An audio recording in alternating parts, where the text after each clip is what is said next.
Quickly. School board. There you go. Okay, call a meeting of the Bennington School District for October 1st, 2014 to order. First item on the agenda, citizens' comments. Any citizen? Okay, seeing none, presentations. We have no presentations? No. Okay, task list. We have something from last meeting. Yes, we do. We do. I know that I had asked for the enrollment, attendance, and signing zone for Jackie. She had Absolutely. wanted that policy, You're not and that's put on as number 8, Jackie. number 8? You had Okay. asked that policy be open for discussion? All right. Here's the task list. Okay. Mary Lee emailed task list of a copy to me, and she did the next day. Asked asked Secretary of Ed regional meeting if consolidation of one district, rule on buildings, and report at next meeting. We did. I You- asked you her. did. What she told me was that it's still in the legislature, that if BSD consolidated 2 of their schools into one building, that we could be considered for reimbursement if this bill passes, and it could be up to 50%. Now, I emailed her, and it's my mistake, I'm not very technology proficient. It went into my draft instead of sent. But I got it out there yesterday, I noticed, because she hadn't emailed me back. So I'm waiting for her email back so that I can send it to everybody again, what exactly, she said. Thank you for all your work on that.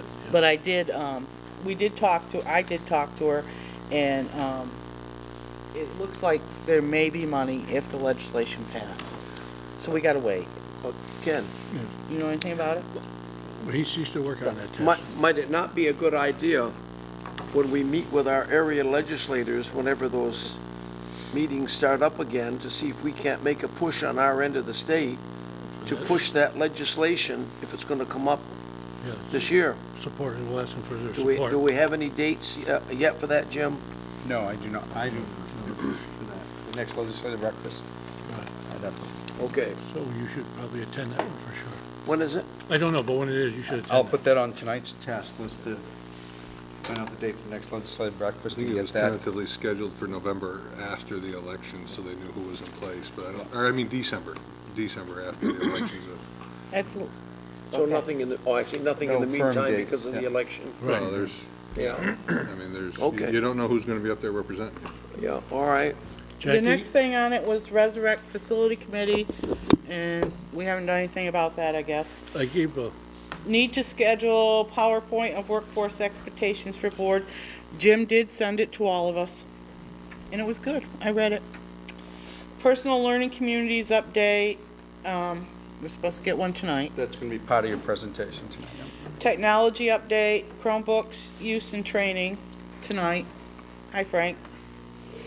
Board will be notified of personnel record checks if they are cleared. I can tell you tonight that they are all cleared, everyone that was hired and appointed cleared. And the last thing was find out more about information on free lunch for all students, the USDA program, Hungry Vermonter. That, Our CFO is prepared to respond to that this evening. You want to have him do it now or when you do financial reports? might as well do it now, it's the next thing. So as most of you can imagine, federal grants aren't free. no, they're not. They come with usually conditions and strings attached to them. This one is heavily weighted on what's called a direct certification from the state of Vermont, which comes out of, I believe, the, help me, Gene, you probably know the family, what's the social service, Children's and Families Division, Oh, DCF? DCF. Department of Children and Family. Which at best is seldom accurate and inconsistent, and it's difficult to, we use it as best we can, but we also have to do our own application applications, free and reduced lunch applications. Part of the other difficulty with this is all of our title dollars are tied to free and reduced lunch populations. And those of you that have been on the board for a few years, you know that that comes into the SU as a lump dollar, and it gets allocated out to member districts based on the free and reduced lunch population. This could create winners and losers within the districts. Some districts could get less money, some districts could get more money. So there is some uncomfortableness there. And actually, if we don't hit and there is a risk that we wouldn't hit the mandated percentage of free meals to students, that the district would have to pick up the difference and pay those students that didn't qualify for the free and reduced lunch, which would have been additional cost to your district. So for all those reasons, as well as, just a number of other unknowns in the beginnings of this thing, it just didn't appear to be a program that would make sense for our district. Okay. Go ahead. Jackie, Rick, going back to the article that Derek wrote, I didn't know that there were strings attached to that. I thought that maybe it was something that we had just missed, but that's not true? No, we were aware of it in July. It did come out, in my opinion, late, but we were aware of it in July.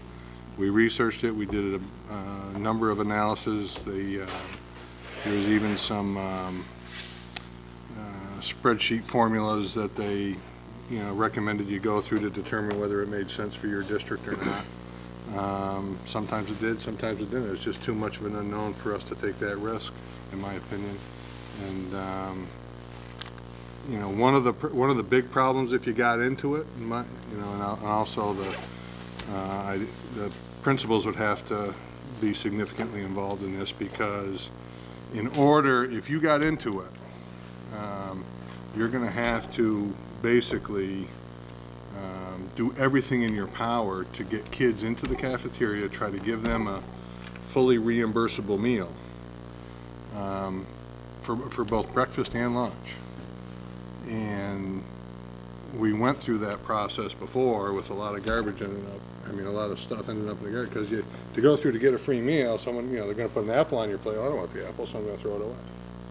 And it's going to increase your waste in the system. So, no, George,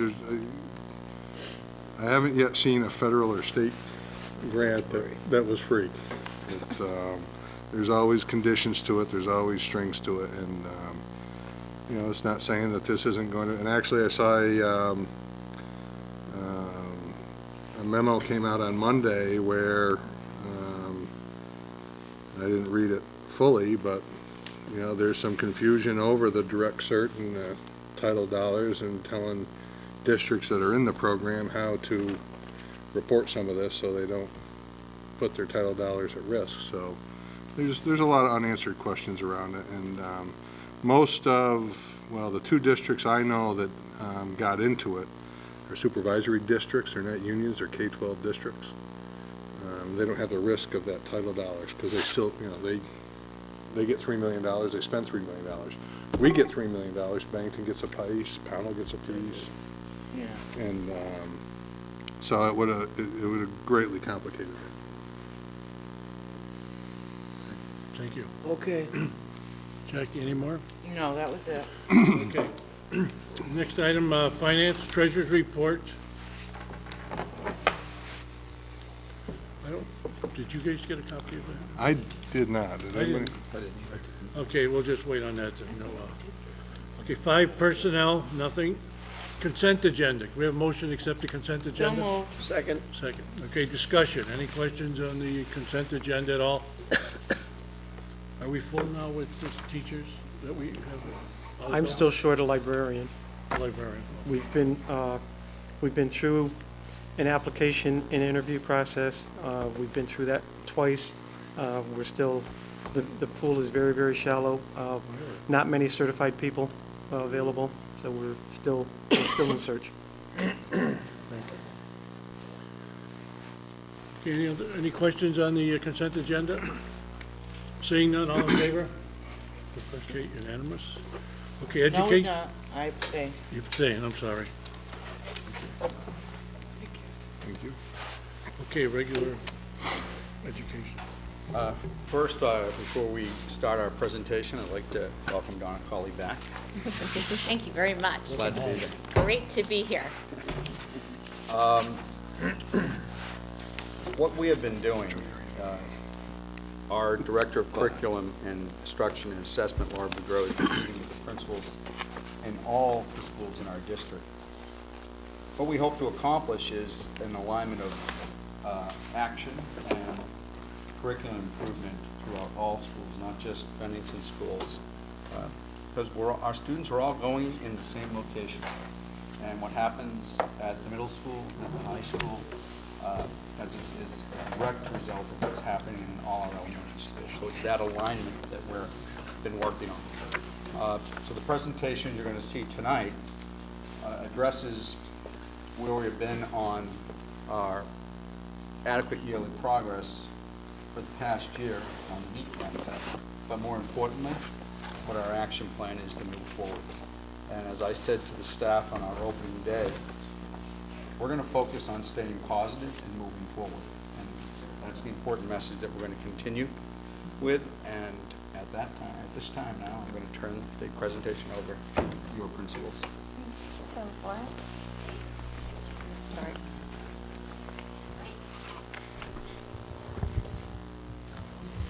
Way down here. Just a little short. Maybe a little bit higher. So our presentation, which you guys have copies of in front of you, is, Green. and it's also behind you on the screen, is entitled Where Are We Now and Where Are We Going, 2014-2015. Could you just introduce yourself to everybody in case they don't know who they are? So I am Laura Boudreau. I'm the SVSU Curriculum Instruction and Assessment Coordinator. And I've been working with the BSD principals to create this presentation for you so you have a good sense of where we're headed this year and what our goals are. And our presentation starts with the work of Rebecca Holcomb, who's the Secretary of Education, who created a letter to parents and caregivers, which we'll give you copies of before we leave. And this the quote on this slide says, under No Child Left Behind Act, as of 2014, if only one child in your school does not score as proficient on state tests, then your school must be identified as low performing under federal law. This year, every school whose students took the NECAP test last year is now considered low performing school by the U.S. Department of Education. Then, with the State Board of Education, they created a statement on assessment and accountability. This quote actually is a nice lead into what the principals are going to share with you. Educators need to make use of diverse indicators of student learning and strengths in order to comprehensively assess student progress, and they'll be sharing some of that with you in a few minutes, and adjust their practice to continuously improve learning. They also need to document the opportunities schools provide to further the goals of equity and growth. So again, they're excited to share where they're headed this year.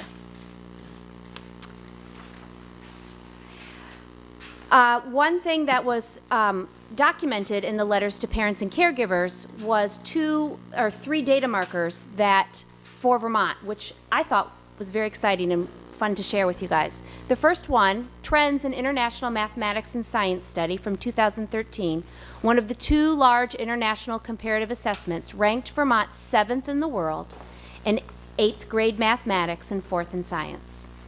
On the National Assessment of Educational Progress, Vermont consistently ranks at the highest levels. We have the best graduation rate in the nation and are ranked 2nd in child well-being. Wallet Hub, a social media company, analyzed 12 different quality metrics and ranked Vermont's school system 3rd in the nation in terms of school performance and outcomes. And so our goal now is to have each school share where they are now and where they're headed this year.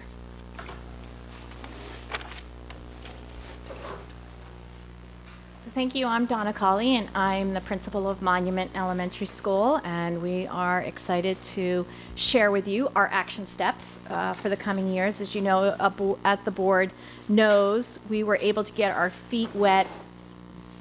It's almost 3 years now with Green Mountain Star and with some expectations from the state. So we had a little bit more time to muddy the waters and work through it and understand the process. So these, again, here's a slide that shows you our kneecap scores for 2013. And I want to direct you to this bottom column, which I think is important. And oftentimes we look at this, we want to move children from partially proficient up on the scale.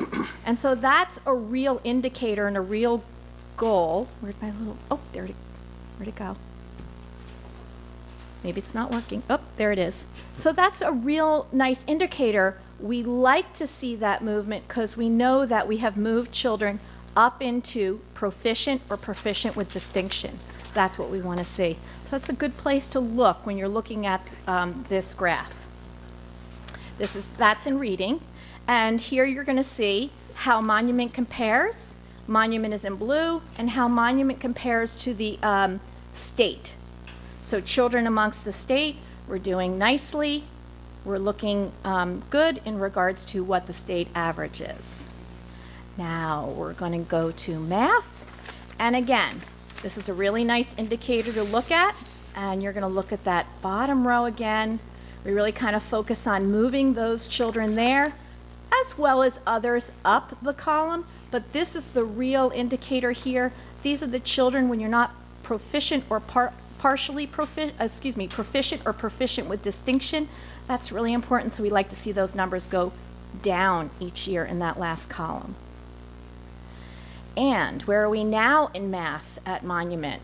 We're doing nicely. We've made some good improvement compared to what the average in the state is. So again, we've had some time to really implement some things a little longer. We've gotten our feet wet here in the spring with some multi-tiered systems, but as we move on each year, incrementally, our instructional practices improve, and then I'm going to talk a little bit about our action steps in each area. Whoops. Okay. Our mission here at Monument, I think this is one that you've seen before. We're a unified learning community where everyone has a sense of belonging. We're positive, safe, responsible, kind, and respectful. And if you walk in the school and you ask those kids, they know their 5 Bs. And that's what the 5 Bs are right there. So it's very exciting to hear it. Our math goal this year, in 2013, we had 84% of our students score average or above average in numbers and operations as measured by our MAP testing, our measures of academic progress. That's a test that we do with children 3 times a year, fall, in winter, and spring.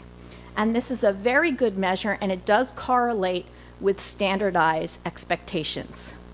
So we're looking to have, by June of 2015, Monument had a previous Green Mountain Star Plan for 2 years. So we're creating our new Green Mountain Star Plan for another 2 years, and we're looking to improve students' RIT scores, which is an estimation of their instructional level, also measures student progress and growth. So our goal is to have each student improve 2 to 5%. That 2 to 5% equates to 1 year of growth. So for example, if a student's score is 184 or 185, we want those children could possibly improve 5%, which would be equal to 1 year of growth.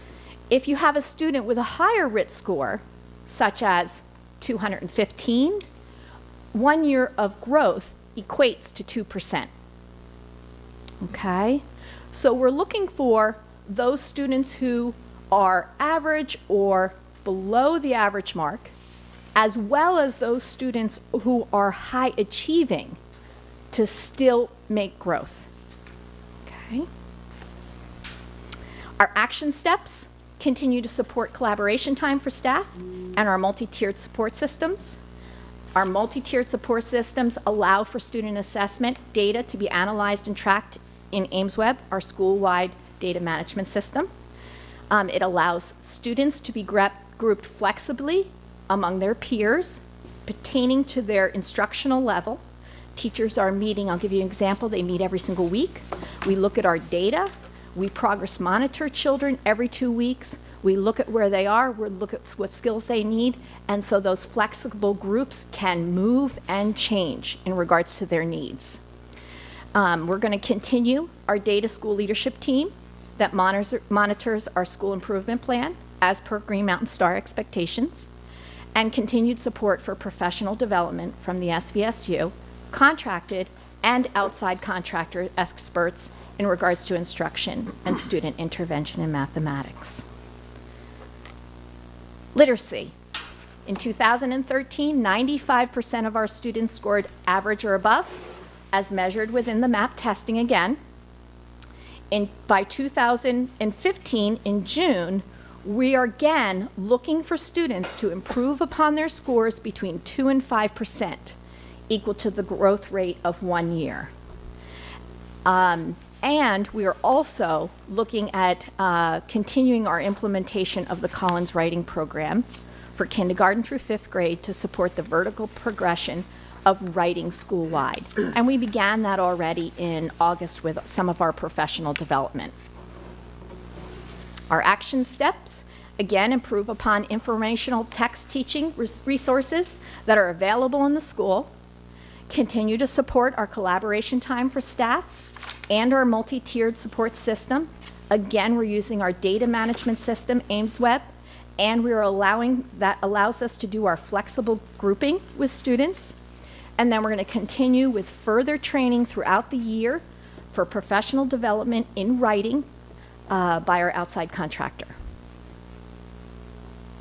Okay? Are you going to be my clicker? Sure. Oh, but you have to talk here. Do you want But to I'll take click. talk here? Do you want to take questions now or later? At the end. At the end. How does that sound? So I think you need the microphone? No? Oh. Have a microphone here. You will? Thank you. Okay. Sure. Okay. So on this slide here, this shows our kneecap reading scores from 2009 to 2013. We have, in 2013, increased our proficiency category and a slight decrease in our below proficient category. Okay. And again, where are we now? And it's the same information.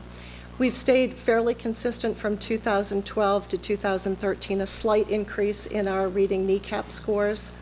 And there, in 2011 to 2012, it may be important to note Molly Stark did not take the kneecaps in 2011 because of Irene.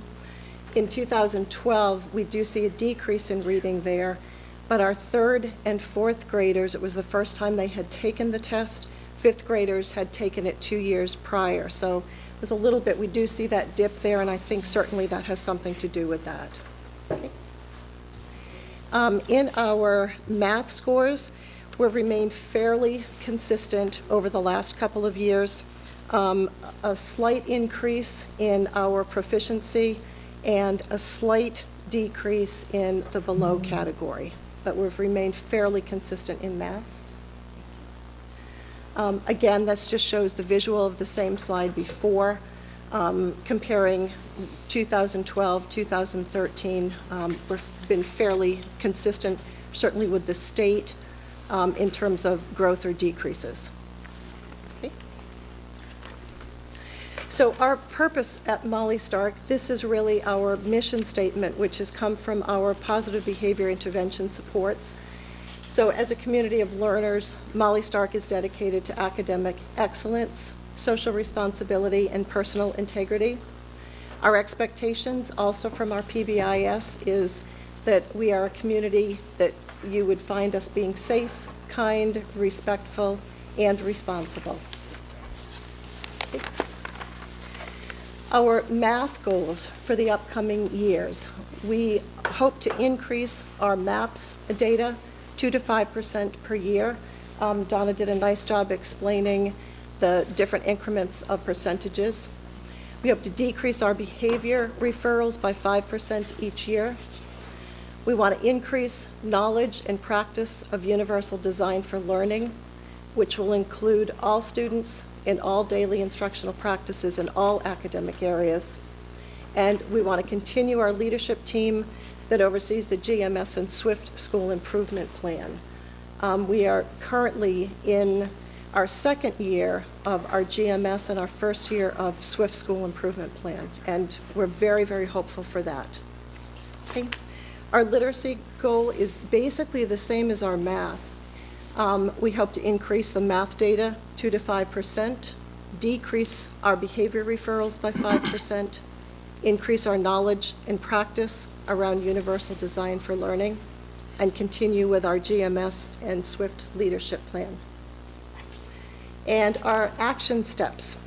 My action steps for Molly Stark are going to be the same for literacy and math.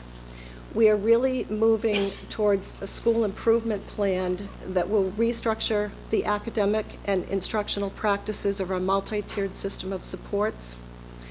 This means that our decision-making protocols for students in tiered services will be clearly defined. Every teacher will know what those interventions are, what those tiers are. Our instructional tiers will be supported by groups of teachers, no longer just related to the classroom, but our special educators, our title teachers, and that teams will meet regularly to look at data so that everybody is understanding it and we can move students amongst the tiers and move them forward. I'm next. The slide you're looking at actually shows a significant dip in the 2013 scores. Prior to that, we were fairly static in our numbers, so it's what it is. We were working hard at trying to make some reading improvements, but we were just kind of maintaining, where we were. Again, a dip with 2013. This chart showing comparison to the state. Again, it basically shows 2011, 2012 as being somewhat the same with that 2013 dip compared to the state. The state dropping slightly in 2013 also. With our math scores, we are in a similar situation, although from 2009 to 2012, we did make some minor gains in our proficiency levels. If you total those middle or the top two percentage numbers, they go from 47 to 51% for the first 4 years, and then there's a drop to a 48% mark. So we were making very gradual improvement in the right direction, and then we dipped. So we were disappointed in that, but again, that's what the reality of the numbers are. And with the state, again, showing our 2013 dipping a little bit along with the state averages also. Next. Our purpose, our mission is somewhat dated. It's been around Bennell longer than I have. It is part of what our SWIFT GMS procedures are to reassess and to make a new statement that's more applicable to the current situation that we have. Currently, it is Bennington Elementary is a school community that creates a safe and caring environment where individuals learn and grow academically and socially. Both academics and social relationships are important for us because we have a population that does need that and society needs that. So we're looking to prepare kids for society as a whole, just as Molly and Monument are. Our school expectations include being prepared, acting kindly, working hard, and making safe choices. Over the past few years, our PBS program has been reviewed and modified. We had a behavior specialist come in a couple of years ago to help us to reform and reformulate our behavior referrals, our behavior program, what incentives we may be able to offer to students. And From the data I've been able to look at most recently, that is helping us to move in the right direction in getting a better handle on those behaviors. With the GMS program that we went through last year in trying to build our plan, building of teams, a behavior team is one of the teams that we identified. We also have a data team, an instructional team, a leadership team, and a community team. We feel it's important for us to be able to build stronger connections with the community, and that is actually one of the SWIFT areas of school improvement. Our goal, simply stated, we're shooting for the high end. Student performance will increase by 5% per year as measured by AIMS web assessments and measures of academic progress assessments. Those are normed assessments. They are used or will be used for grouping, for instructional purposes, for teaming, in order for us to make some of those multi-tiered system that Donna Mackenzie King and Donna Cawley both indicated are part of their approach also. There are some sub-tiers to our literacy, and we're looking at reducing behavior incidents and improving our attendance with the building also. So, but the bottom line is improve student performance. Our action steps: provide ongoing professional development. That includes such things as differentiated instruction, station teaching, co-teaching, so that we're using all hands on deck, so to speak, using all personnel in order to serve students, instead of having these isolated little pockets of instruction. We need to provide collaboration time for teachers. That's when they can plan, they can deliver good instruction, they can take the data and collect it, organize it, analyze it, and make instructional decisions that will support every student. Without the time to do that, without the organizational structure to promote that, we will probably be spinning our wheels, and I'd be reporting the same thing year after year. Collaboration has been shown by research to be one of the single most important pieces of making educational progress in schools. And we will also be developing a multi-tiered system of support to address the needs of all students. Our math goal, the same as our reading goal, 5% increase as measured by the AIMS web in measures of academic progress. SBAC, which is the replacement for NECAP, is out there a little bit. So we chose AIMS web and MAP because we are using them. They're already in place. We can move forward and not have to wait. Action steps, again, provide collaboration time, because it's needed. Teachers need to talk to each other. We're not the school of 1830 where the one-room schoolhouse teacher came and moved from town to town and taught everybody together. Teachers need to be connected to kids, build a relationship with kids, build relationships with their colleagues, so we can get a better picture of the students' need overall. Provide professional development in mathematics, establish a multi-tiered system of support, and implementing Go Math, which actually has already started with the district's support in purchasing the materials and providing some training to grade level teachers and title teachers and special education teachers, so that they're all on the same page. So now we're going to, as principals, speak to you regarding our resources needed to support our goals. I'd like to speak to the first one, support of a collaborative culture that enhances and supports student achievement. I think that we have implemented in all three schools where teachers are getting together.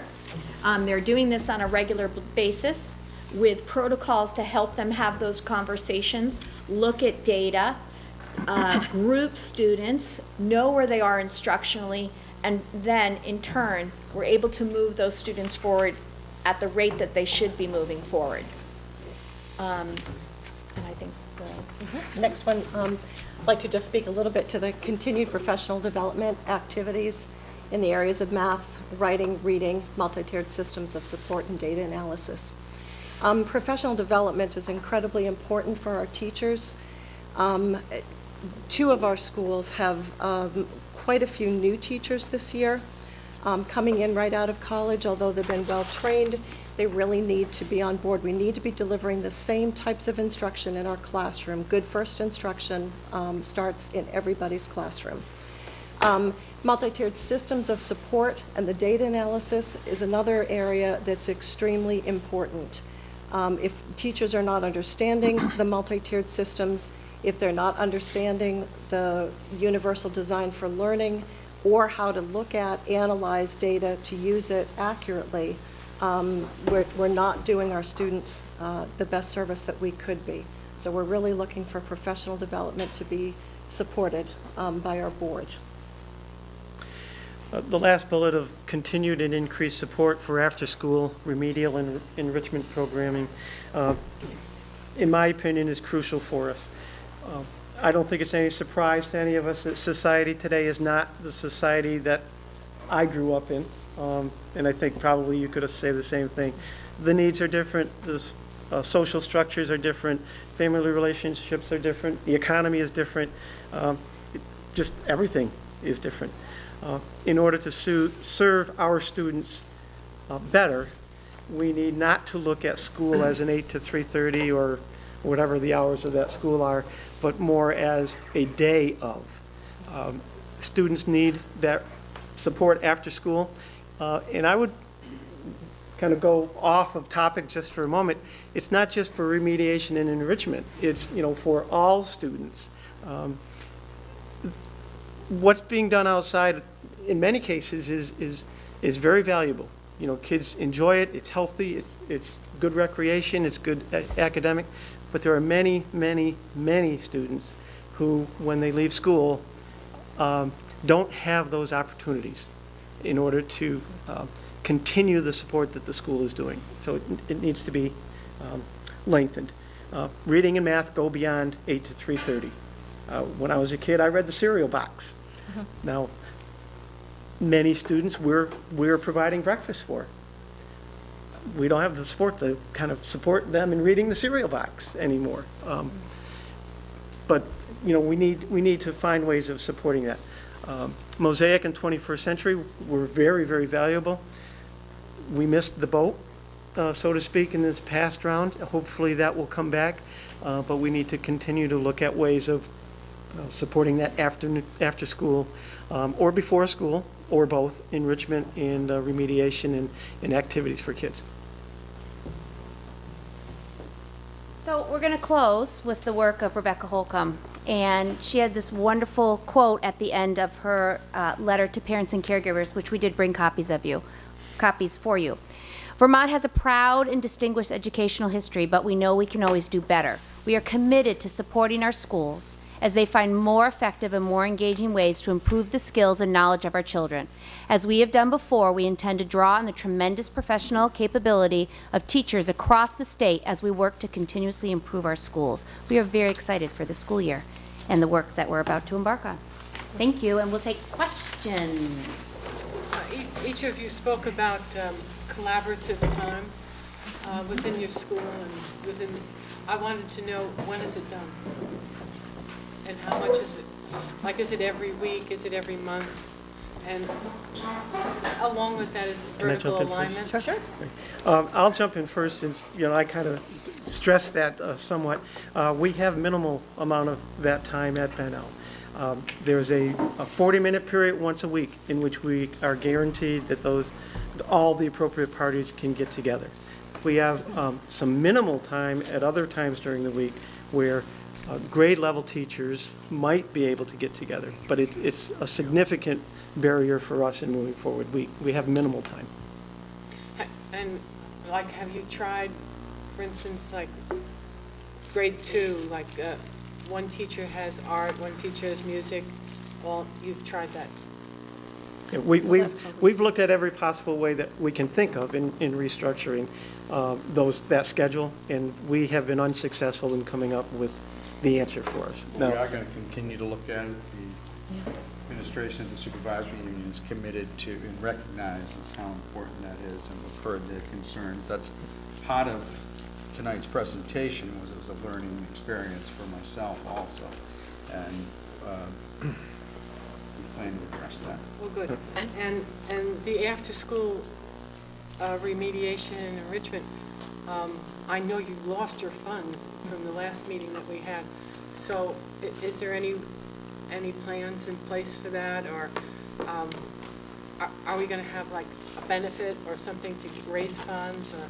Well, we're still looking at trying to determine what available funds we might have from the conversation we had a couple of months ago with new hires, breakage, and the monies that were expended for the summer school to see where we are with some money. And I don't want to speak too freely, but trying to determine how much that is and how we could fairly equitably distribute it among the three schools. Okay. May I also just add about the after-school programming? As you know, Monument it was a little different because they weren't part of the 21st Century Grant or Mosaic program.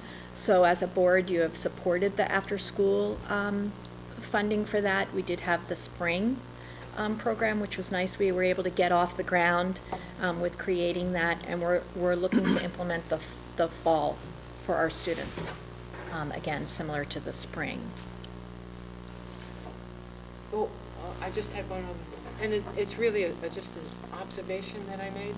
I attended the Molly Stark book fair at night. I was also there during the day helping out, but I was amazed at the number of parents who came to the book fair.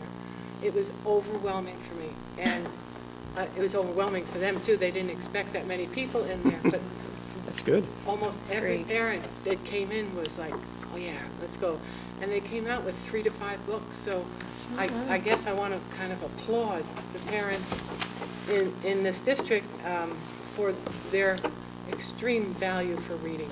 And only the school has instilled that, and the students. Because out on the counters were pencils and erasers. They didn't buy those. They bought the books. I have concerns about the after-school program, and I'm not sure how this board's going to be able to address that with 2 failed budgets in a row and trying to come up with putting that in a new budget. One of the suggestions I'd like to make to our SDSU people is when they're talking with the town people that you know, it takes the community to educate schools. And we already know that the community at large is not overly supportive of the Bennington School District by voting our budgets down twice.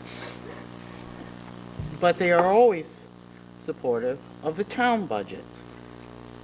And the town can help educate our students by having programs like Boys and Girls Clubs or things like that that will support, because they have, and if you have a Boys and Girls Club or YMCA, YWCA, whatever, they have help with the reading and the math, and they have computer labs in their programs, and they have those things. So maybe they can help us, or maybe they can. I know it's not the teacher. Oh, no, what I was going to say is that the SWIFT association that we're building, that's one of the specific areas of engagement.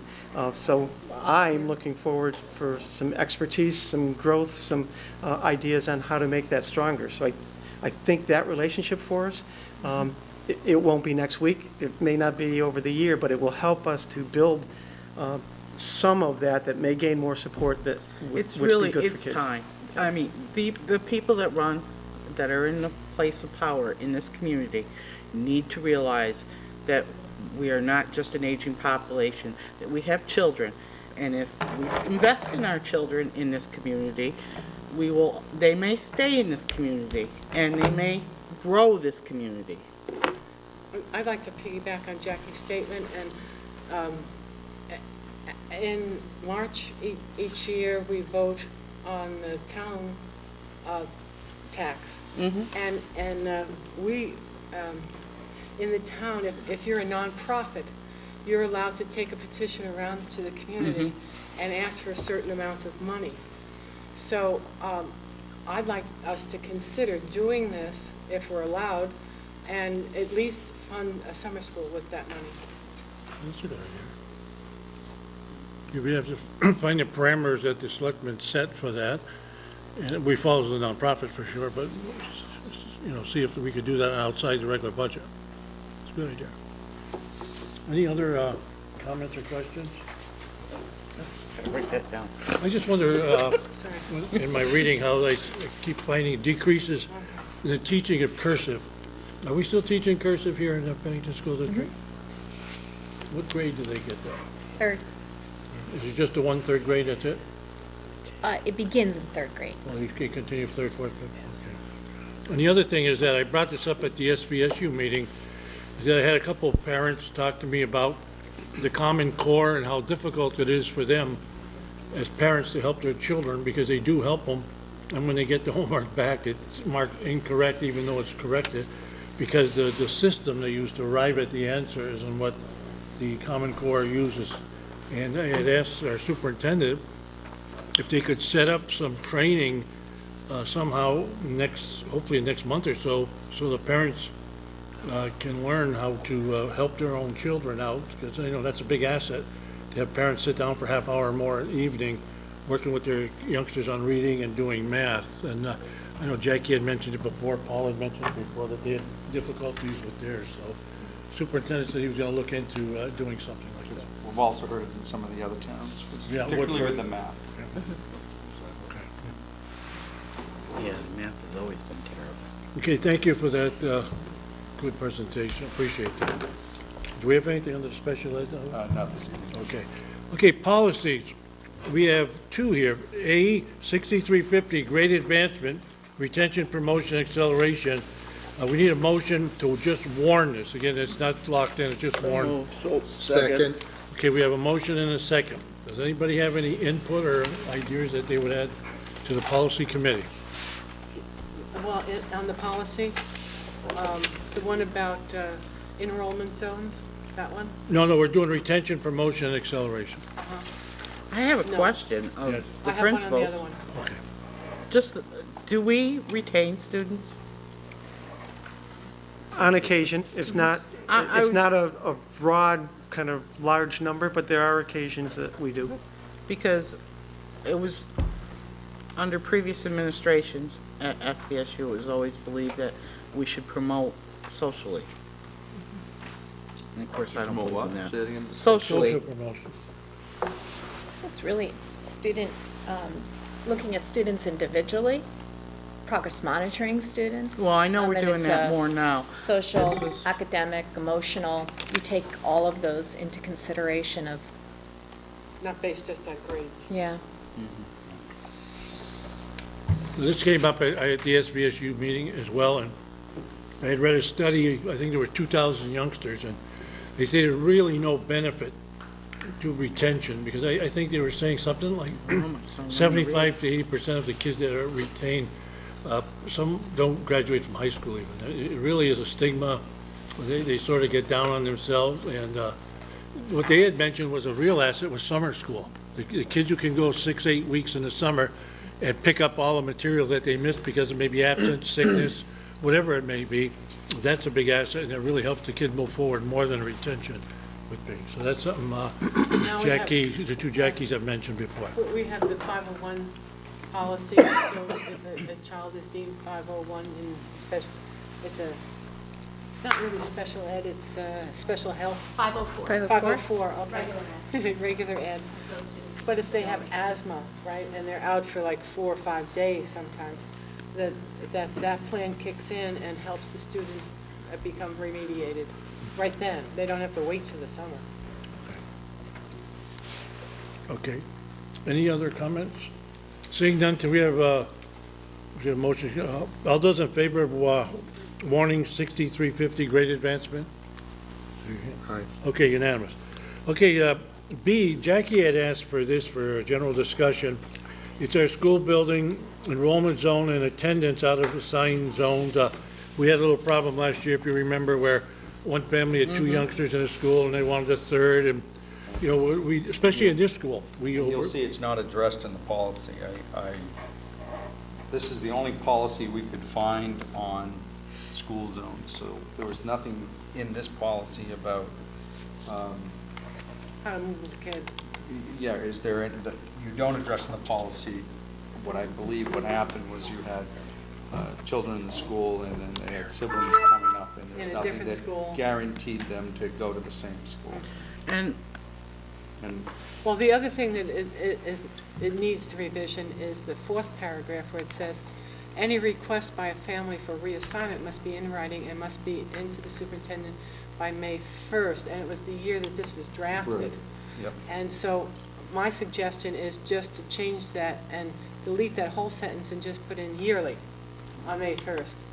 And then that would give us a heads up for how to align the, This is one of those policies that you're the only school board that it applies Right. to, and your policies are written by the SVSU Policy Committee.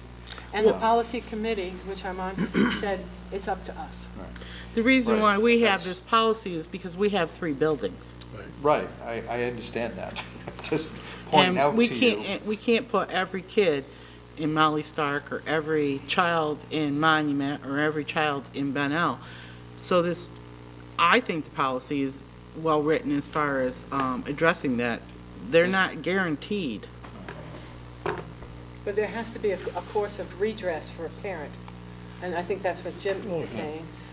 So if a parent's unhappy, believe me, the child will be unhappy, the child won't learn, the parent will be upset for their whole, so they have to know the rules, and we haven't written the rules clearly enough if somebody is just not understanding them. Especially when we have overcrowded in one school, and we ask that family to go to a different school. And then that's where everything really gets complicated.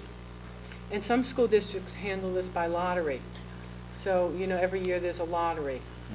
And, you know, you could be in this school this year, and then next year, you know, you fall in a different place. But that's mostly in schools that have specialized instruction, like in music or in art. Or, Based on what the SVSU committee said, basically this is your issue, you should deal with it. My recommendation to the chair is you should form if you want to revise it, we're never going to do it in a large group like this. We should form an ad hoc committee just for this purpose, to come back, to meet and come back and report to the full committee a recommendation with any changes, if there are any. and can we have your suggestions? I try to go to all the subcommittee meetings, yes. Thank you. So I respectfully request that the chair form an ad hoc committee that would dissolve once we have reported out on this policy. Okay, now I know the two Jackies have shown interest in this year's Thank you. talking, and Jackie, you asked to bring this up. So I would hope, Just appointed yourself. so I would hope that you two would be volunteers for that committee. Yeah, I'm jumping for Can we joy. find anybody else? Inside. It would be good to have 3. Hi, Jean, You want to serve, Jean? or Paul. All right. It can all be done in Okay, Jean said he would volunteer. It could be a 2-meeting. Yeah, it's not going to be a long thing, and hopefully, by the end of the year, we have come up with something. We'll, Send your And then you can suggestions bring and it I'll and say defend yeah. it to the, We'll be in contact, Mary Lee will be in contact with trying to set up a meeting date that we all can get together. Yeah. okay, thank you very much. Appreciate that. And thank you, Jackie, for bringing it to our attention. Okay, committee board meetings, food service. Has the food service met? Oh, we have. Let me find my email. Food Service Committee met recently. Hang on a second. There it is. We met on the 18th, and we had a very productive meeting. We had 2 bids to do renovations over at the high school's kitchen. It's in need, new steam tables, some refrigerated display items as far as for them to reach in and get their sandwiches and things like that. We had a number of bids. After reading through the bids, B&G out of Pittsfield, Mass. was the lowest bid. And there is a couple members, myself included, that are familiar with restaurant supplies. We approved B&G's bid, and we sent it on to Mount Anthony to have the Mount Anthony board to have them look at it and make their final decisions. We also, and this is not going to be happy with all the schools, but we're going to be sending on reminders to all the schools as far as the guidelines for smart snacks, which are the federal guidelines as far as the pretty much putting an end to the usual, what do they call them? Empty calorie? No, the cupcake sales and all those things. Fundraisers. Yeah, the fundraisers and things like that, unless Bake they sales. fall, bake sales, thank you, I couldn't come up with the word, and I've been reading it on Facebook, pretty much. But it has nothing to do with the Food Service Committee. We didn't write these guidelines, they came down from the federal government. No, Vermont didn't cause it or anything else that I've been reading on Facebook. So you can have a bake sale if it falls within the federal guidelines, which means pretty much everything is this big. So pretty much that's what it is. So we charge a nickel instead of a quarter. So the superintendent or his designee is the way it's written, will be sending on to all the principals a reminder of what the guidelines are as far as for the bake sales and things like that. The next food service advisory committee meeting will be on the 15th of this month, which is not our usual meeting because the 16th, some of us will be heading to the state school nutrition conference up at Burlington. So everyone's welcome. It's at the middle school in the little conference room behind the office. And we're also looking for anyone that's interested in becoming a member, any of the public that would like to be involved in molding the food service for the SVSU. We're always looking for principals that would like to be involved to represent their schools. And that's pretty much the end of my report. Thank you for all the details. Do you, again, this is just another question, do you have anything in your rules and regulations about youngsters bringing the parents, making some cupcakes for their kid's birthday, and let's say the last 15 minutes of the day, where the parents could send it in? There's And a school policy on that. And I'm wondering if they're working on it. yeah, That seemed like it would be unfortunately, big. that's all gone. That's gone too? Yeah, and again, it's the federal guidelines. Thank you. Yeah. Okay, technology. At your, 2 months ago, we had a presentation on Chromebooks by our Director of Technology Education, Frank Barnes, and he requested that he come back in 2 months, which is tonight, and give you an update. So Frank is here. Just before Frank speaks, one other thing is that if any of you have gone on svsu.org lately and seen the updated site, it's really, really high quality. It's much better and easier to navigate, and he gave us a real good presentation at the SVSU, and I personally thanked him because I thought it was a great job. You had asked for an update on the Chromebooks. They work well. Thank you very much. No, seriously, before I give the whole tech report here, I want to thank you guys because this is the second board meeting in a row that I've been to, the SVSU meeting and this meeting, where the discussion seems to be really focused on education and what's going on, what the kids need, and it's really nice to hear that. It's pleasant. This is nice. So thank you. I have some random things to report, but I'll do the Chromebook thing first. Chromebooks rolled out. They finally showed up. We were overwhelmed with Chromebooks. They're in all of the BSD buildings now.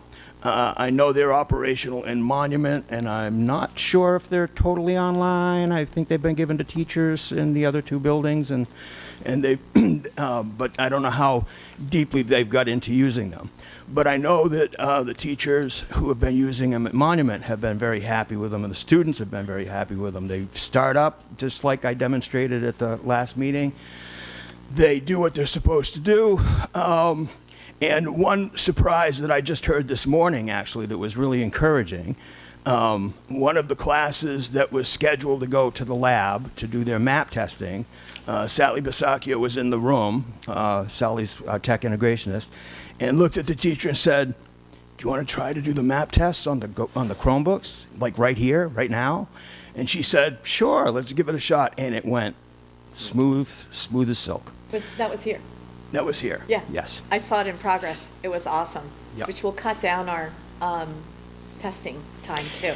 It will, and that addresses some things that I heard around the table a little bit. The fact that you have a map testing window, and we're looking at data, and we're looking at collaboration time for teachers and all this stuff. Which, by the way, I want to join that club with saying how much we really do need to be able to improve the time that teachers have to work together and look at data, help do what needs to be done for the individual kids, which also plays along with the the mandate of personalized learning plans that kids are going to have. But the fact that a teacher can decide, I'm sorry, I'm going to keep doing this, jumping around. Since a teacher can decide when to give the test within that window, and since the kids don't really have to all take the test, you don't have to march down to the computer lab to take the test, you can do it in the classroom. The teacher can decide at okay, Johnny, Sue, Frank, and Billy, they don't test so great in the morning because they don't get here for breakfast and they don't get breakfast at home. So I'm going to have them take their test this afternoon. But everybody else, they can take their test right now because I think they're ready for the test right now. Go and do it, and you're done. It's not a scheduling issue that it's been before. You have the test done. You have the data immediately. It's all good. It's all good. So Chromebooks are working great. They're connecting well. Let me see here. No. Oh, it also makes makeups much easier. Teachers have reported how much they like monitoring the test now. They can walk around and make sure kids are doing what they're doing, but they can also see on their computer screen if a kid's rushing through, hey, Tommy, slow down. George, I saw that. You don't do that. So they can really keep things under control more. So it's a good thing. And I was thrilled to see at our administrative meeting yesterday morning, Donna and Donna had a side conversation.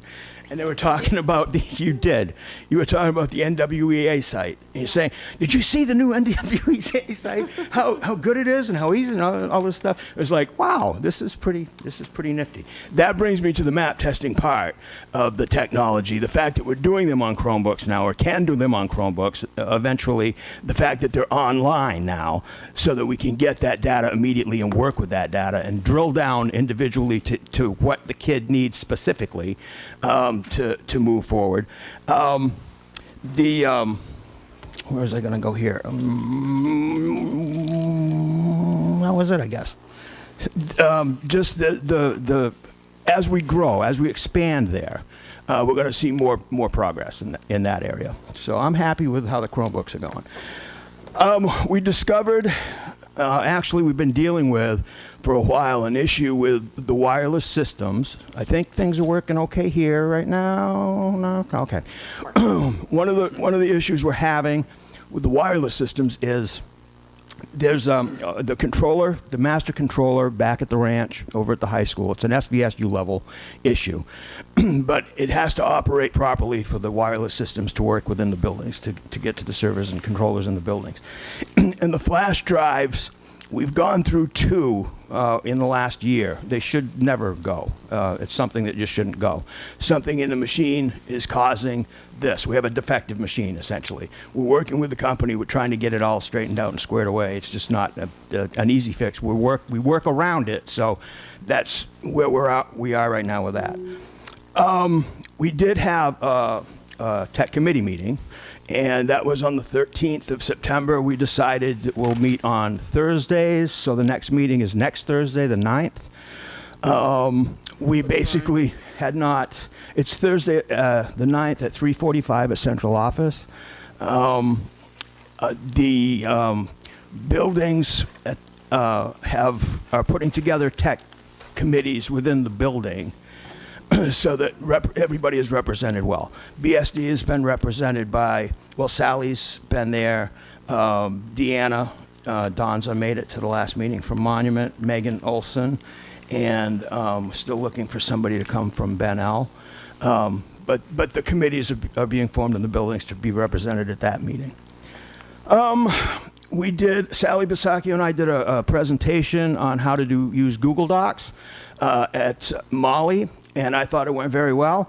Some teachers have some new computers. They're not familiar with Google Docs, but I thought it went well. Donna asked us to come back and follow up on it, which is, again, back to the collaboration time comment that was made earlier, or the professional development time, to be able to repeat and, go back and revisit those things to keep them fresh in your mind so that you are doing what you should be doing with all this new information that you're getting crammed into your head.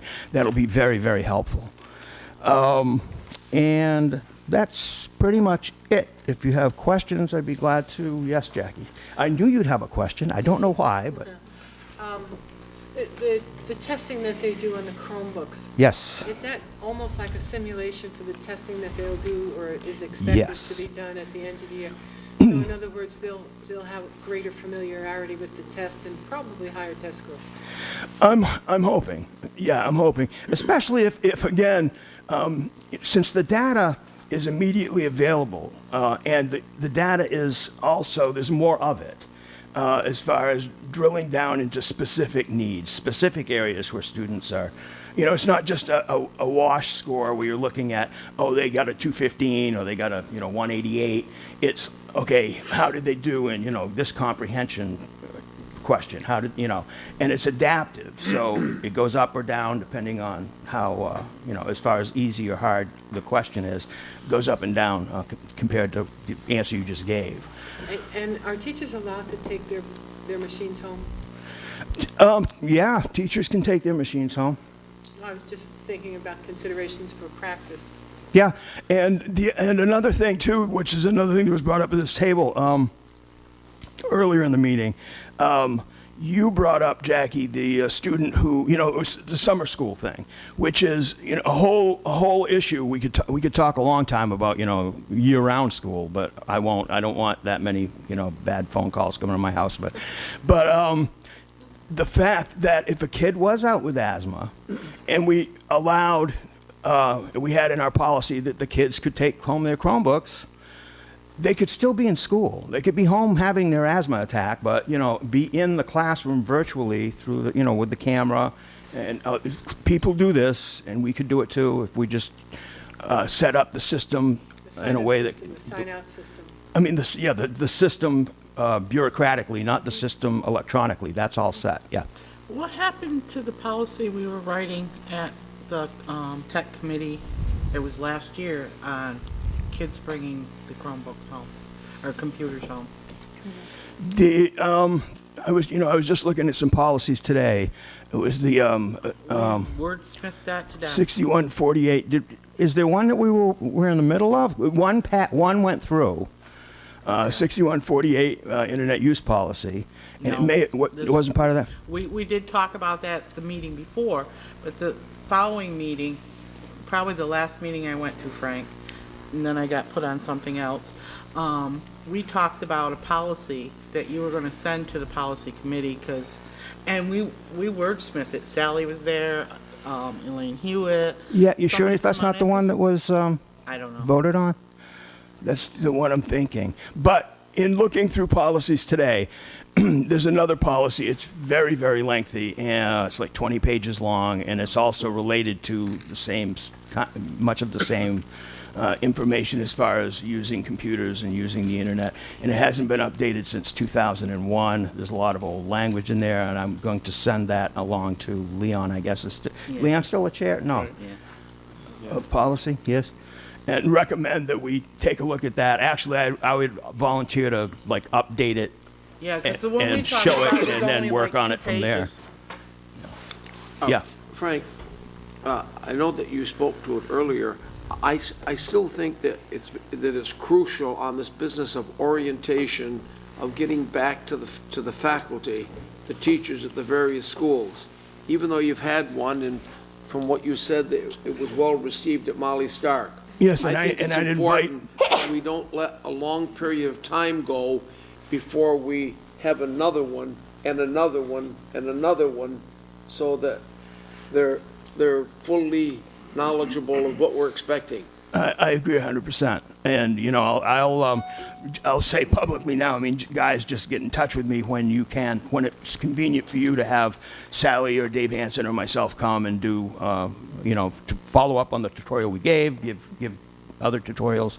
That's definitely, you know, what we'd like to do. Yes, Mr. Becker. So this is great, Frank. I just want to compliment you on this has rolled out, it's rolling out. I've heard things from several different avenues about the positivity around these Chromebooks and the ease of use and the time that's being saved. And these are just through that I've had to be in, and it's just been general positive conversations that we've had about it. Also on the web pages itself, I haven't gone through the whole system, you know, but the layout, format of that, there's consistency. It's great to see. I haven't gone through all the levels yet, but I'm hoping that it's all there. So that's all great to see. The Google Docs, the information that came out to the board this month, I don't know how that all fits in, but that was a lot better than the linked agenda that came through the Google Doc. Hit it, bang, they're all there. They came up. I didn't have to hit this and bypass my proxy, and so tremendous amount of positivity in regards to technology and the way that all this is coming together. So Thank you very much. kudos to the system and you for that. Thank you very much. It's you know, it's my staff. They know what they're doing, and yeah, they.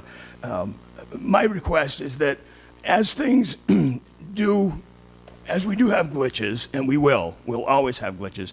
Just be patient. You know, we're aware of the glitches. We're working on the glitches, and we'll get them all taken care of eventually.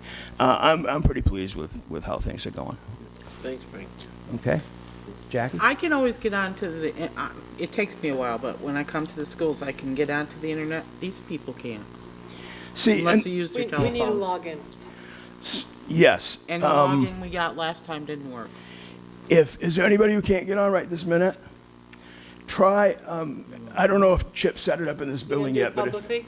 if you see it, what's that? You gonna do this publicly? Yeah, because it's an open network, yeah. Yeah. it's an No, op- I can get on my 4G, I just can't log into the school.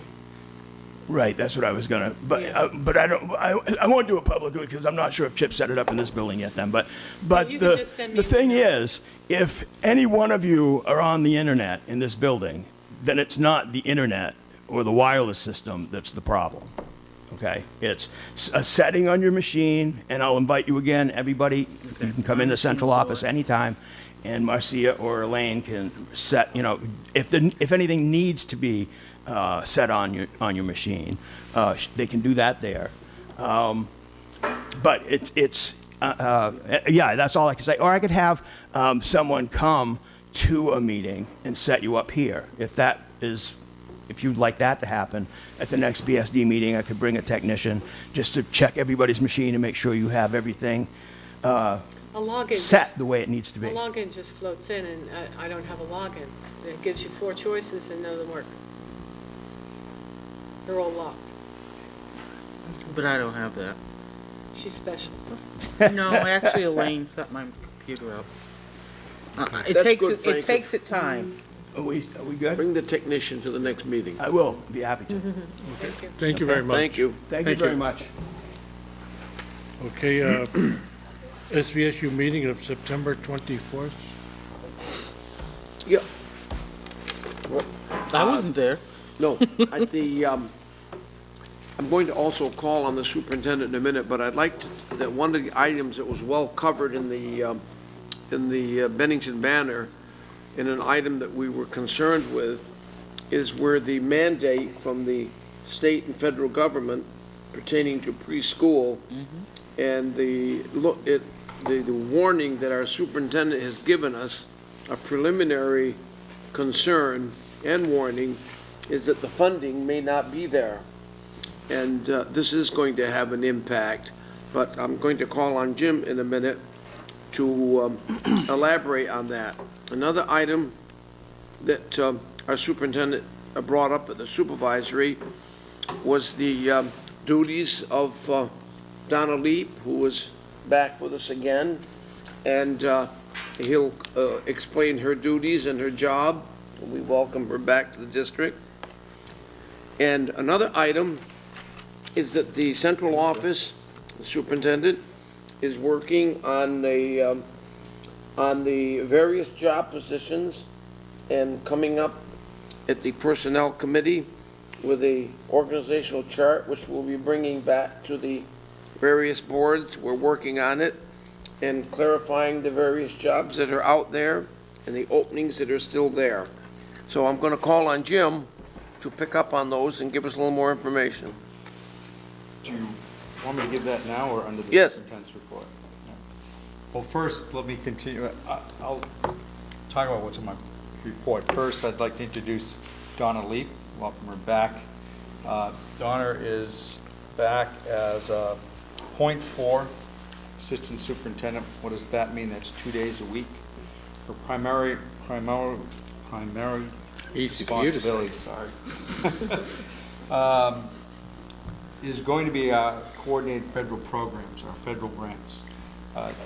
They're lacking oversight, and I'm very concerned about that. And Donna and I have met there, and she understands what that priority is. There's a lot of money at stake there between our title programs, $2.9 million, and the pressure that we are getting from the state of Vermont is their concern is that we do not have a designated person who oversees that, a dedicated person who oversees that grant, and that is a direction that they are pushing us with, and that is going to be the primary responsibility of Donna, as well as working with our Director of Curriculum Instruction and Assessment in the overseeing of professional development for all instructors. You want me to talk about the? I'd like to about the- spend some time on that mandate, on those So mandates. this is going to mingle a little with the superintendent's report, but that's all right. Pre-K, there's two programs here. There's the state of Vermont, from the governor's speech last year, and the legislation was enacted to bring on universal pre-K for all of Vermont.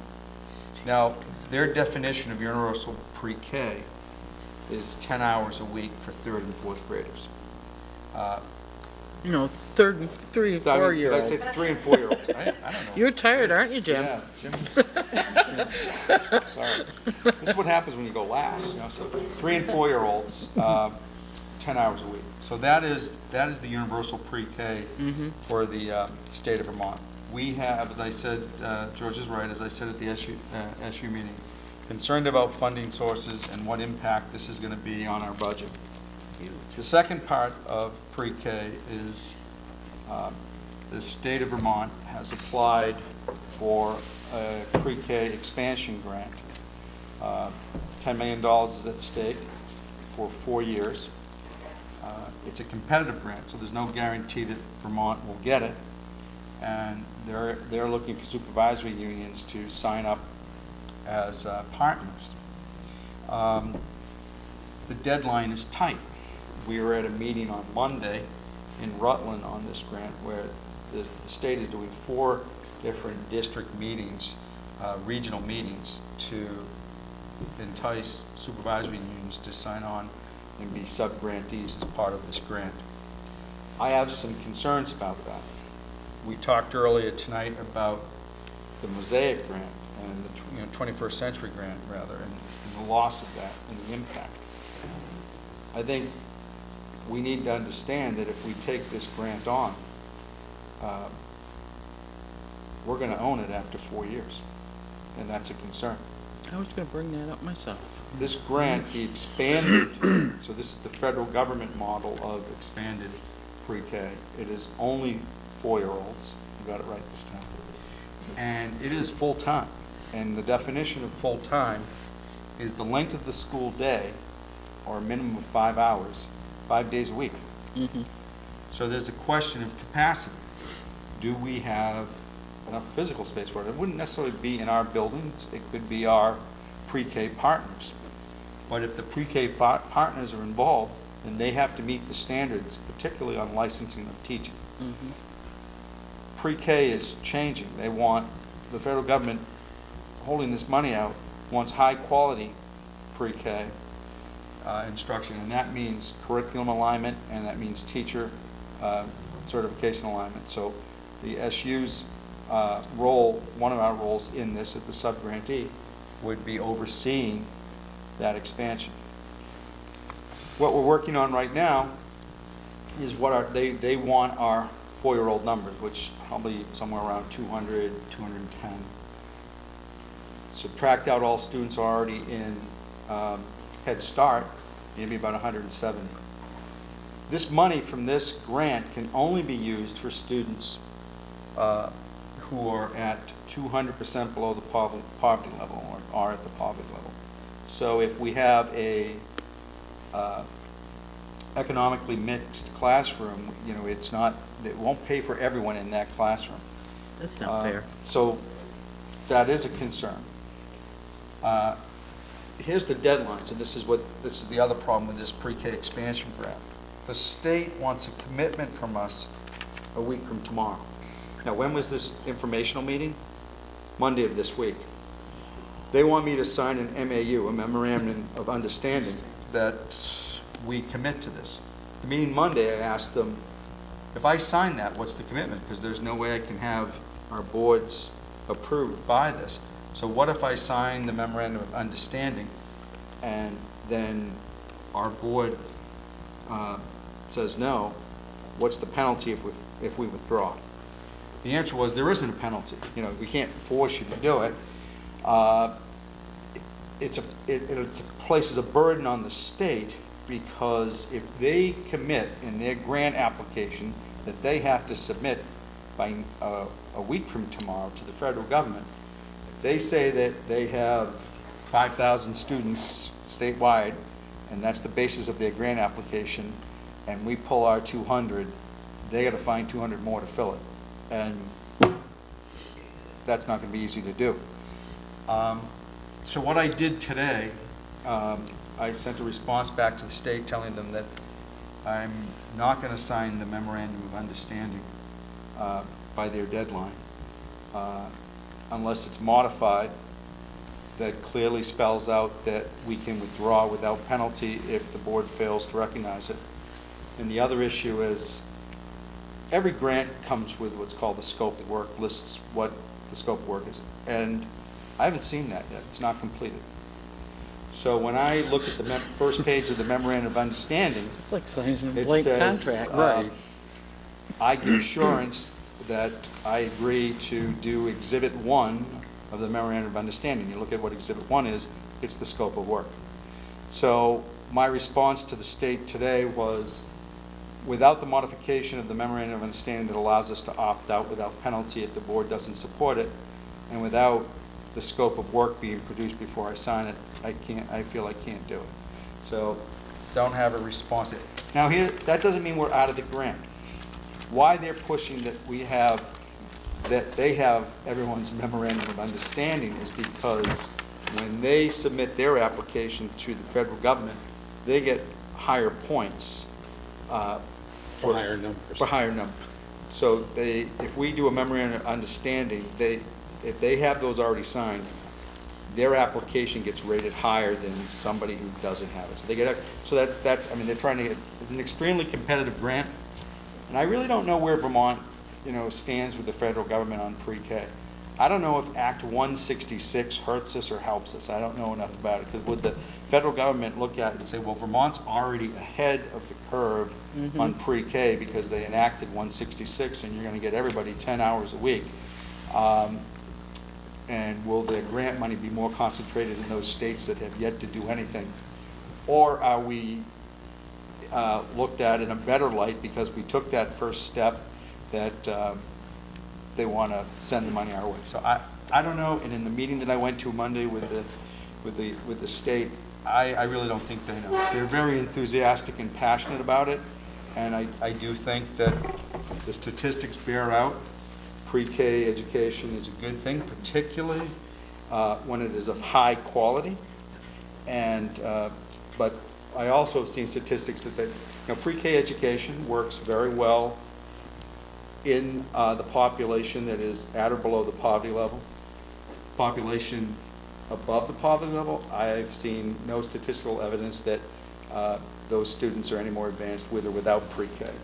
I've also seen studies that show that any benefit derived from pre-K education is pretty much evaporated by third grade. So it is the bandwagon right now to jump on board everywhere from the president to the governor to the agency of education, pre-K, pre-K, pre-K. But I listen with a lot of caution because of the 4-year clock ticking, that you better be ready to absorb this into your budget, and capacity of qualified, certified teachers and physical space. So that kind of brings us up on pre-K. Is there anything else from the SU, or do you want me to save the rest for my report, or you want me to just keep going? Keep it. So where do we, so we're gonna monitor, so Well, I when do we know. vote on whether we wanna be on the hook for this for 4 years? Because I At your don't know. at your next board meeting, I anticipate I will have a response for you from the state on my request for a modified memorandum of understanding that I could sign. In other words, give me the scope of work, and the memorandum of understanding does allow modifications. Both sides have to sign off on it, meaning us and the state, that would allow that provision. They told me in a meeting that it's no problem if I sign it and withdraw, but when I read the instrument, I don't see that there, and I want to be sure of something before I put my name on it. So, Since the state made this 166, enacted 166, is this how they expected to fund it? no, because it's. I mean, they don't have a clue as to how they're going to fund it, correct?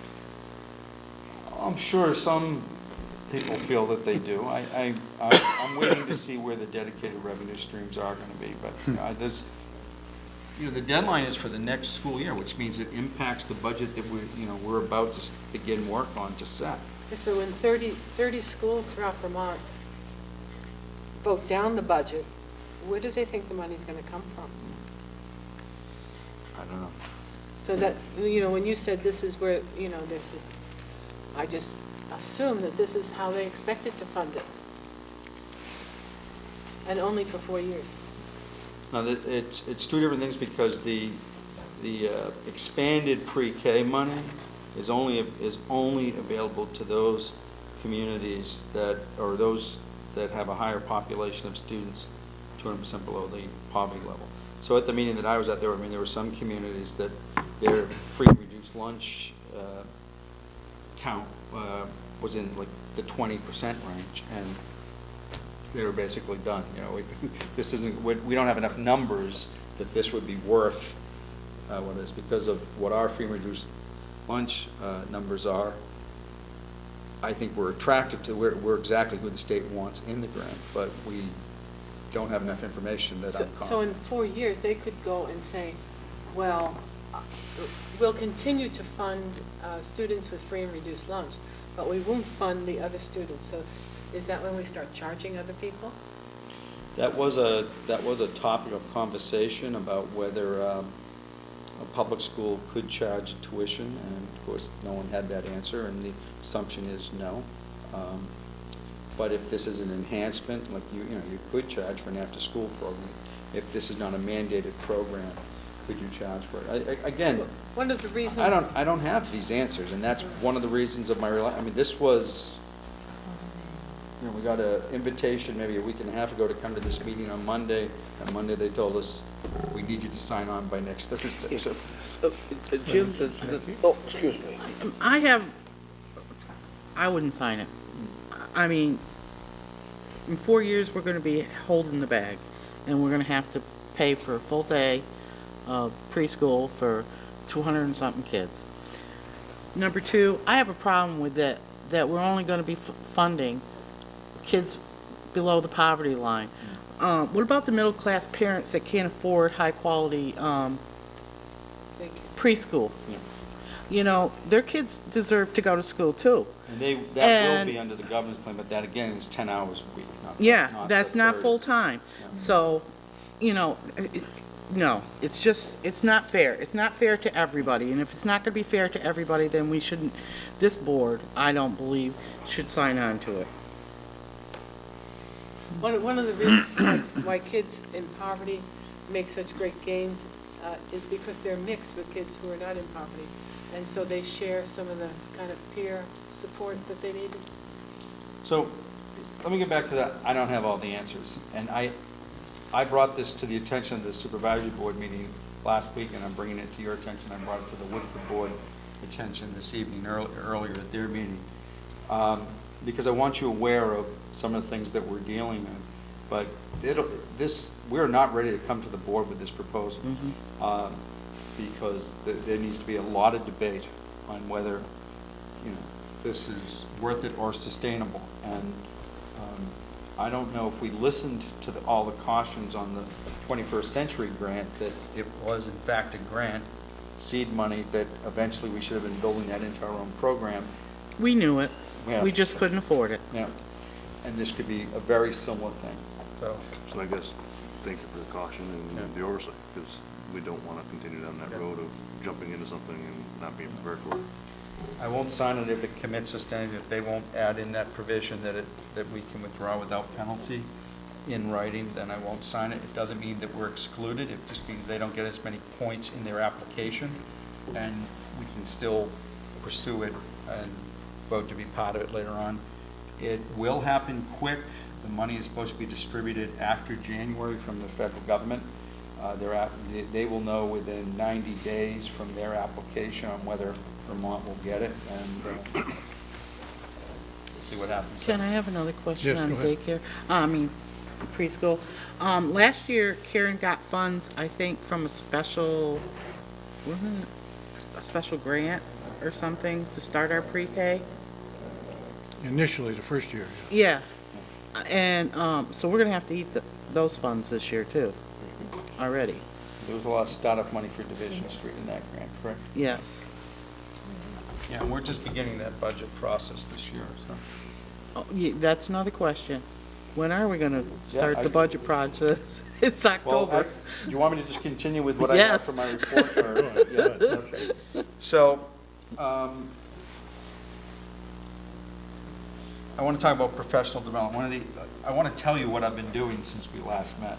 One of the things, to tie in with your principal's presentation this evening, and they heard this from me on Tuesday, what we have been reviewing at the supervisory union is how we use professional development and what we approve for professional development.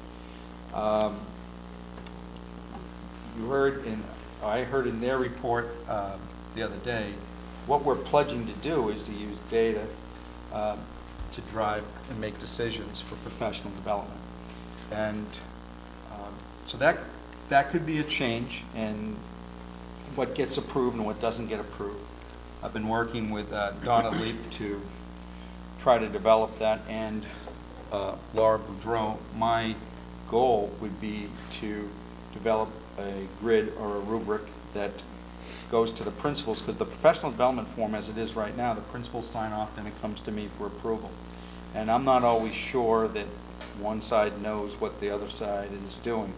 So to make it easier for the principals, we want to develop the supervisory union a grid of a checklist, if you will, of what can be like a pre-approval by the principals on that form. So when they get that request, they can look at it and say, yep, it meets that criteria, it meets that criteria, it meets that.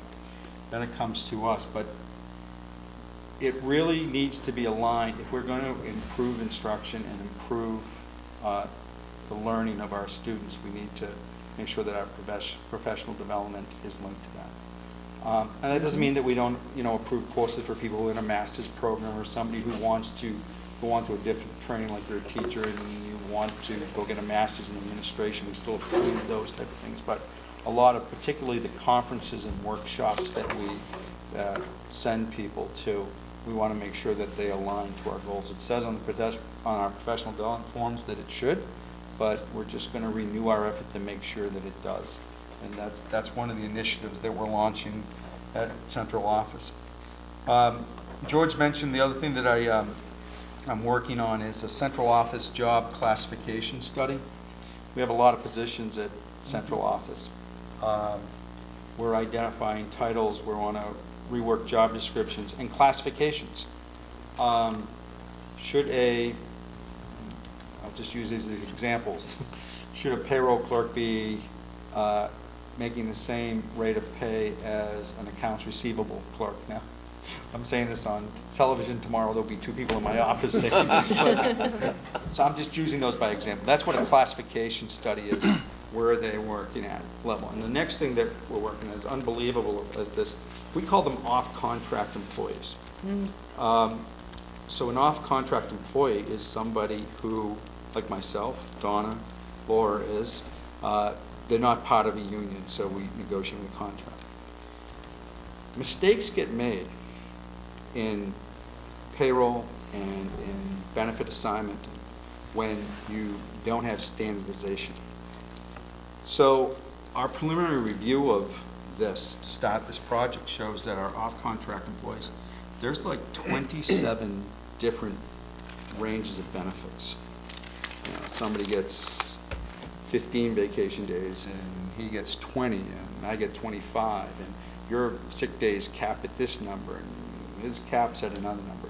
And those are real examples, and that's how mistakes get made, because then some poor clerk in the personnel office has to individually put in to our computer system that person and their benefits, and then the tracking sheets come in, like someone requests a personal day, like, oh, well, they only get 2, but this is their 3rd one. We need to standardize it. Not for everybody, within classifications, but my goal would be 4 or 5 benefit packages. It also helps with recruiting. When I interview the next assistant superintendent director, I can slide across the table and here's the benefit package that we offer for your position. Similar to you probably see in many of your places of employment. I think the contracts, off-contract, need to be simplified, that basically a 1 or 2 page document that is length of contract and rate of pay, but benefits should be out of the contract as much as possible, because what's happening is then you're having individual negotiations, and that's how the benefits get spread out. So that's the other project that we're working on. It's not going to happen overnight, but it's the goal that I hope to get accomplished, that so that the job classification and benefit kind of goes together. Negotiation, we talked about that. The administration side and board side has been meeting. We have another meeting scheduled for Monday, developing what our package will look like, and we meet 2 weeks from Monday with the association to begin negotiations. Yeah. The couple of other issues that are just starting to surface that you should hear about, and I don't have an issue talking about these publicly, even though they are potential grievances, because grievances are, we need to think of them, they're not really a bad thing. I don't see them that way. And just to tell you my experience, I've been a school board member for 10 years in another town years ago. I've been a union president for 7 years, and this is my 13th year as an administrator. So I think I understand the grievance process pretty well. It is a dispute on the language of a contract. You'll have one opinion, he'll have one opinion, we're going to get a third party to rule on it. There's nothing wrong with that. In fact, it's healthy. So one of the issues that we're looking at is Family Medical Leave Act. I'm sure you've already heard some of that. Now, it doesn't really affect the school district, but it does impact the supervisory union, which you were part of. There are, under the federal rules for Family Medical Leave Act, for that to apply to an employer, has to have a pool of employees of 50 or more. So you have some communities in the district, Pownell being one of them, that doesn't apply.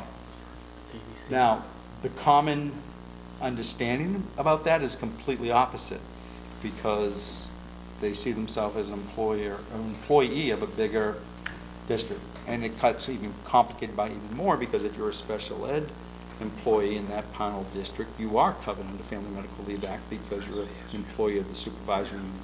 That is probably going to go to, we're going to request through our lawyer an opinion from the federal government Department of Labor, who administers Family Medical Leave Act, to once and for all say, does it apply or doesn't apply? Because the argument will be that in Vermont statute, it'll say that that employees of a school district, all employees of a school district are eligible for Family Medical Leave Act. That's what it says in the opening paragraph. Second paragraph says, assuming that all, I don't have the wording exactly right, but that all criteria qualifying for Family Medical Leave Act apply. So our take on that is an employee group of 50. So it could, but that gives you a potential. And the other is the issue of paraeducators and intensive paraeducators, and what that definition is. And that's coming, because there's been requests for from paraeducators to be reclassified as intensive paraeducators because of what their work assignment is. And I cannot find anywhere a clear definition of what the criteria for what an intensive paraeducator is. Yes, Paul, he's on that contract. I know we've tried, and but it's going to continue to keep coming up, and it's going to create hard feelings and grievances unless we can work that out and settle that. And so that pretty much brings you up to date on what I've been working at in the past month. I have one question about the Family Medical Leave Act.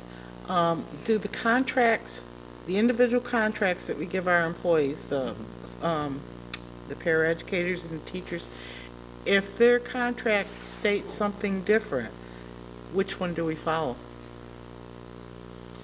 Because I don't know if they're the individual contract says who their because employer is. the individual contract for the teachers is very, very lenient. And it goes well beyond FMLA. So I'm wondering if they can grieve it on that. I'm not helping you at all. I don't think their contract can supersede. No, Can it supersede the federal law? because it doesn't supersede, but in some ways it is more generous than, because under the contract, Family Medical Leave Act, well, under the law, Family Medical Leave Act is 12 weeks of unpaid. That's right. Under the contract, Family Medical Leave Act, you can use up to 6 weeks of your sick days to cover that leave under Family Medical Leave Act. Now, wait a minute. So then the question becomes, wait a minute, but I have 15 weeks saved up that I haven't been using, and you're telling me I can only have 6 weeks. So if under the contract, if by following the contract you went on Family Medical, if you did not go out on Family Medical Leave Act, if you were out, you'd be able to use all your sick days, as long as you have a doctor's note that says you can be out and that you're not fit to return to work. But under Family Medical Leave Act, if you fall that, it's 6 weeks paid, that's it. So there is discrepancy there, and I'm sure this is all going to be part of negotiations. And I mean, and that's what we do when we build our packet for negotiations. We look at where the grievance has been during the past time, because that obviously means that language needs to be cleared up if possible, which we all know it's not always that easy to do. Yeah. Okay, thanks, Jim. Thank you. I guess you've been busy for a month. Okay, under Chair's report, I was going to talk about Jim's meeting with Karen up in Rutland. That's gone by. The VSBA meeting in Manchester, Rebecca Holcomb was there, and Jackie did meet with her and talked about it. She mentioned that. I talked about the Common Core. The only thing is I got to do that Facilities Committee so they can move on. And I know Paul has mentioned many times that he was interested in that. Oh, and me too. Gene Raleigh, yes, you too. And George, did you want to say? I'd be glad to be with them. Okay, we can't only Guess have, I'm not. we can only have 3 because 4 makes a quorum, and that's supposedly illegal. Okay, so we'll put Paul, George, and Gene on that committee, and we already had the, Jackie wanted to be on it, is that what she said? Yeah. Would you like to be on it, Jackie? Not if we're gonna be more in a quorum. I mean, you can sit in it, I can get the, You can just tell me what's going on. okay. okay, so, We want all those committee meetings anyways. The danger is if it is a full board quorum and they take a vote, then the action has happened there and not here. Yeah, they can just keep me informed. okay. Okay, so you guys can get together and decide when you want to meet, right? Mr. Chair, there is a facility issue that I forgot to bring up in my report. We received notification that we're the owners of land adjacent to a proposed solar project, and there's a meeting on Thursday, October 16th at the Bennington Fire Facility. I will attend. I'll let you know, it's Chelsea Solar is submitting a petition to the Vermont Public Service Board. I believe the, 500 Apple Hill Road, so it must, my understanding, it's Molly Stark, but you're separated by the highway. Right, exactly. Yeah. Exactly, yeah. And- That's my neighborhood right there. Yeah. So we have been notified. Yeah, I will attend the meeting. When's that meeting? October 16th, Thursday, 7 o'clock, Bennington Fire Station. Okay, George said he's going to step down off the facilities, and Jackie approval will do it. Okay, so we'll just change that. Yep, and Jackie, you're getting that on the task list. I got it. Okay. Okay, one thing George has asked for a meeting, executive session, quick one on personnel. Okay, so we have motion to go on executive session for personnel. So moved. Second. We gotta go over the task list. Okay, all in No, favor? that's right. Okay, task list, go ahead. Find out if we can petition as nonprofit to be placed on community or town ballot for funding for summer programs. And guess who I'm assigning to that, Jackie Kelly? You go see Tim, he'll tell you. Yeah. Tim? Tim Corcoran. And, I figured maybe you could get Ask one of that, the selectmen. yeah, have them find out for you. Yeah. Form an ad hoc committee to look at zoning attendance. And you got Jackie, and Jean doing that with Jim. And he will let us know when the meeting's gonna be, and we'll come to the board by December with a proposal. Forward email to board members from Secretary of Ed, I'll do that as soon as I get it, and report at the next meeting. And Facilities Committee, Paul, Eugene, and Jackie, and Paul's gonna set a meeting time and date, because you're the one that has the most difficulty making times. Okay? Okay, thank you very much. Now, can we have a vote, motion to go in executive session? We So have- moved. Second. All in favor? Personnel. Thank you.